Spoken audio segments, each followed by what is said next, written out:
Hi everybody, my name is Michelle and welcome to a very special edition of the Signs of Tarot. It is New Year's Eve. We are heading into the beautiful start of 2023, the year of 7, and I thought I would do a very special reading. As a full-time tarot reader in Las Vegas, I read for thousands of people a year.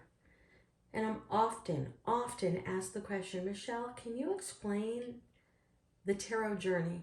Well, the tarot journey, the Fool's Journey, is very similar to the movie The Wizard of Oz. This is something that I have felt and have used with all of my personal reads for the last 30 years. So I thought I would take some time on this beautiful New Year's Eve to go over the tarot journey comparative to The Wizard of Oz. And I've laid out all of the cards. I use The Wizard of Oz throughout my personal reads because it's so in tune to the tarot journey. So without further ado, I'm going to dive right on in. I hope you enjoy this little story. Well, we start off understanding The Wizard of Oz. It begins in black and white. We meet Dorothy, the main protagonist, Dorothy Gale. She's young and she's meek. She cannot make a single decision for herself. She is completely codependent on Auntie M. And we start the journey with the wicked mayor wanting to take her dog away and her not having a say in her life. Well, in comes the tower moment. The tornado, an act of God, the universe, takes Dorothy away to a completely different world. Now, whether or not it's a dream or real life, the tornado acts as that catalyst, that tower moment that changes everything. It's beyond her hands. It's not a minor arcana. The tower is a major arcana. It's the universe stepping in to say, you know what, Dorothy? You're not on the right path of where you need to be to live your best, most authentic life ever. It whisks her away into a technicolor world, a world where she opens the door of the house and we know that she's not in Kansas anymore. And here begins the Fool's journey. The Fool jumps off the cliff or is pushed off the cliff by the universe. The Fool doesn't even look down. She knows the universe is going to take her or him on the next steps towards the journey. He only brings a few minimal things. Remember, Dorothy only carries a tiny basket. Her faithful dog, Toto, is by her side. And with naivety, she embarks upon a whole new journey, not knowing at all what's in front of her. She's got the sun, abundance, clarity as she moves forward into this journey. Dorothy meets Glinda, the good witch, Temperance, Archangel Michael, that comes down and tries to make water into wine, tries to offer a balance. Dorothy, in order for you to go home, you need to embark upon the yellow brick road and meet the Oz. Temperance, communication, balance. This has always reminded me of Glinda the Good Witch. Coming down, as you can remember from the movie, she just appears out of thin air, as does Archangel Michael floating down. Now, this to me is one of the most prolific tarot cards in the deck. This is the Three of Wands, and although the traditional meaning is setting yourself off on a new path, seeking new horizons, following your passion, to me there's such a deeper meaning with this particular card. To me, this is the first step on the yellow brick road. In the Rider-Waite, the traditional deck of the Rider-Waite, what I call the Old Testament, the original from 1908, the main protagonist in this particular deck is staring at the sun. In every other card in tarot, the sun is behind the protagonist, meaning some clarity has come. A light switch has gone off. Something has been brought to their attention that they understand things differently than they did before. But in this particular card, it's the only card he's facing the sun. Dorothy embarks upon a journey that she doesn't know about yet. This to me is the card that depicts the dark night of the soul. When we enter into the dark night of the soul, it's because our soul is not aligned with who we are and who we should be in this one life we have in the 3D to live our best life ever. We embark upon a journey. Here's some very critical things about this card. You must leave behind certain people, certain elements, certain obstacles, certain stable things in your life to embark upon this journey. As we all know, and the kids out there say, the dark night of the soul, we do leave behind. We leave behind our old sense of self, our old understanding of who we are. We begin to change who we are from the soul, and we move forward, seeking our passion. Now, we don't take the easy one. We usually take the hard one. The dark night of the soul is a pretty difficult journey, as was Dorothy's experience walking down the yellow brick road. She had no idea. Up until that moment, Auntie Em made every decision she's ever made. For the first time in Dorothy's life, she had to brush away the codependent patterns that she was raised to believe and start standing on her own 2 feet, making decisions on her own, stepping into Empress experience after a long journey, of course. This is the first step onto the yellow brick road. Well, we all know the yellow brick road brought for Dorothy some deceit, some lies, extreme unknowing. And that's what I always get from the moon. The moon lights up a path, maybe 10%. But what the heck's going on in the other 90% that's hidden, the dark side of the moon? Where the moon is not casting a light, what's going on? Dorothy steps onto the yellow brick road with complete trepidation, with her dog Toto by her side, with wonderment. I have to find Oz. I have to find the Wizard of Oz. I have to find the Emerald City. She has no idea what she's stepping into. The first friend she meets, the Knight of Swords. Swords are all about intellect and communication. And that's why the Knight of Swords to me has always been the Scarecrow seeking a brain. We all know throughout that movie, the Scarecrow is the smartest out of the bunch. He uses deductive reasoning. He thinks, even though he feels he doesn't have a brain because he's made out of straw.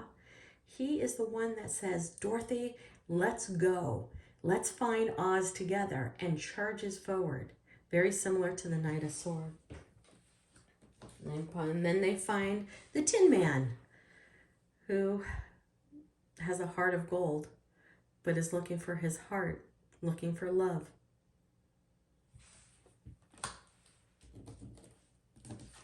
Sorry, these cards are sticking. And then we run into the Cowardly Lion, who's looking for confidence and courage and strength. Could be Dorothy, assisting the lion to find his strength. But I always think the Knight of Wands, seeking passion, seeking courage, seeking adventure, has always reminded me of the lion in the Wizard of Oz. We're off to see the wizard, the wonderful Wizard of Oz, the one that can make all of our dreams come true, the one that can take Dorothy back home because he has all the tools, the magic tools. Who is this wizard? He runs the beautiful Emerald City. We're going to find the wizard, the man who has all the tools to get Dorothy back home.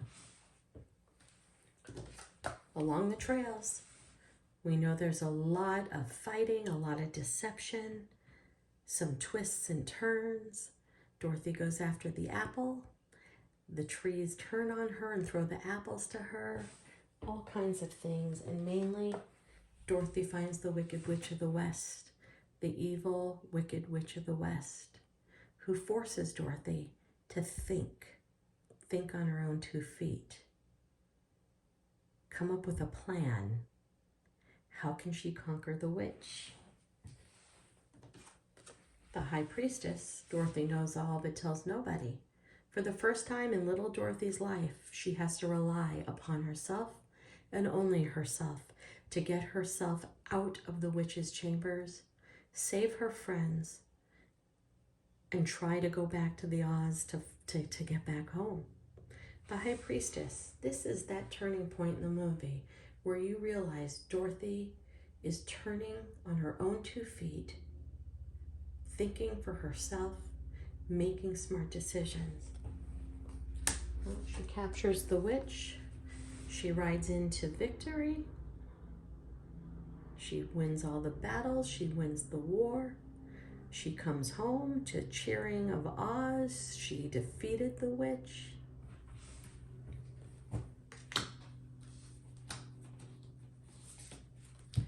The Scarecrow is knighted. He becomes the mayor of Oz, the King of Swords, the one who thinks and rules with thought process. The Tin Man is awarded his heart. He has the heart of gold. I always found this really, really fun because he had to drink the oil, and this King of Cups is like holding a cup of, we think, spirits and alcohol and elixirs. It always reminded me of the Tin Man. Our lion, no longer cowardly, has more strength and courage. He rules with passion. Along the trails, though, we notice that Oz really wasn't the magician, that Oz was a little bit of a fraud who lived life under pretense, like the emperor in reverse.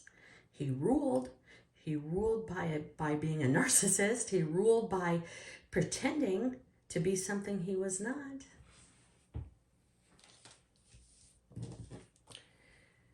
Not only is this symbolic of the death of the witch and how the witch dissolved with the water, but to me this card has always been the transformation of Dorothy. From the meek, codependent Dorothy to the strong, opinionated, able to stand on her own 2 feet, make every decision, and defeat the witch into the sun for complete abundance.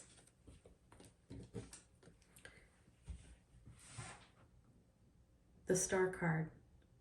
And down comes the star, who turns back into Glinda the Good Witch. In our world, Temperance. Turning water to wine in balance. And the healing begins. That Dorothy had it inside her at all times to click her heels 3 times. To go back home. And the most beautiful thing about the end of the story is whether it was a dream or real life, Dorothy is changed forever. Dorothy will never, ever go back to the meek Dorothy who can't stand on her own 2 feet, who lives her life to the fullest, who no longer cares about what other people think and what other people say. She lives her life for her, from her soul. It is such a perfect depiction of somebody who never lived life through the soul and becomes aware of how strong the soul's purpose is. She finds her purpose. And the Wheel of Fortune turns for Dorothy Gale. That is my little depiction of the Tarot's Fool's Journey compared to the Wizard of Oz. I would like to take a moment to thank so many people for an incredible year. First, Steve Loves Tarot.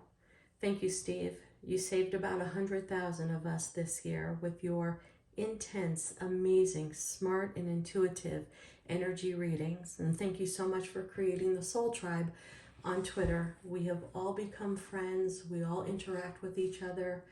You really do understand your divine purpose, and you brought so many people together. Thank you.